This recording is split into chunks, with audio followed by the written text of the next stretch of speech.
अस्सलाम वालेकुम व्यूअर्स, मैं हूं आपका अपना सोल्जर मोहम्मद सत्तार बाकर।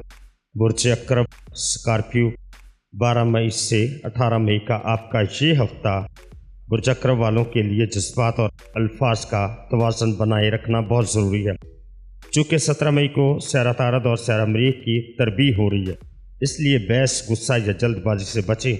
आपकी बातचीत में तलखी आ सकती है। रोज़मर्रा के कामों में छोटे मसले बड़े झगड़ों में बदल सकते हैं। दोस्तों या कोलीग के साथ बहस में पड़ने से गुरेज करें। कैरियर और काम की बात करें तो इस हफ्ते काम की जगह पर आपकी सोच बहुत तेज़ होगी, लेकिन ज़बान से निकले अल्फाज बिगाड़ पैदा कर सकते हैं।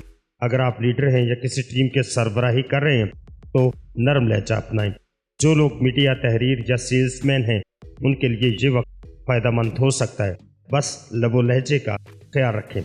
मोहब्बत और रिश्तेदारी की बात करें तो मोहब्बत के मामलात में गलत फहमियाँ पैदा हो सकती हैं। 17 मई के आसपास अगर कोई पुरानी बात चिढ़ जाए तो इसे फ़ौरन ख़त्म करने की कोशिश करें। अगर बात करनी है तो तहम्मुल से करें, वरना खामोशी बेहतर है। अब आपकी माली मामलात की बात करें तो माली लिहाज से ये हफ्ता नॉर्मल है, लेकिन अचानक अखराजात या तकनीकी चीज़ों पर खर्च आ सकता है। कोई भी बड़ा फैसला लेने से पहले अपने सीनियर से मशवरा लें। मेरा मशवरा आपको 17 मई को गुस्से और बहस से मुकम्मल गुरेज करें। रूहानी सुकून के लिए कुछ वक्त तन्हाई में गुजारें। सूरत फलक और सूरत नास का रोज़ाना विर्द करना आपके लिए फ़ायदेमंद साबित होगा।